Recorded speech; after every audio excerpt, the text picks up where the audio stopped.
राज्य रे आजिठू बढ़िब काल बैशाखी 7 जिला को घड़घड़ी सह वर्षा अलर्ट 21 रु कमी पारे ताती।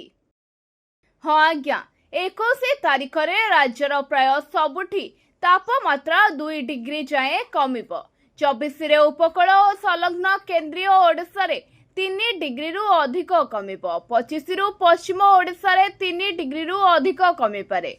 वर्षा पाई चतुर्थ सप्ताह रु ताती कमिब।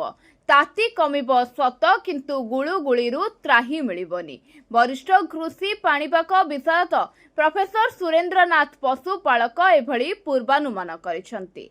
प्रोफेसर पशुपालक कहिसंती 15 तारीख रु 17 तारीख जाए उत्तर आभ्यंतरीण ओडिशार किछि स्थान रे स्वल्प वर्षा होई पारे। 21 तारीख रे झारसुगुड़ा सुंदरगढ़ और मयूरभंज रे स्वल्प वर्षा संभावना अछि। किछि स्थान रे घड़घड़ी सह मध्यम वर्षा होई पारे।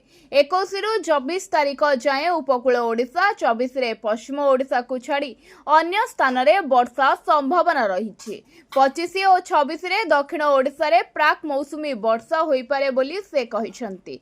तेबे बलांगीर और सोनपुर रे वर्तमान तापमात्रा 20 तारीख जाए अपरिवर्तित रहिबो। राउरकेला रे 18 संबलपुर रे 19 जाए ताती रहिबो। अभ्यंतरीण गंजाम ढेंकानाल और भद्रक रे 18 तारीख जाए ताती अनुभव हेबो।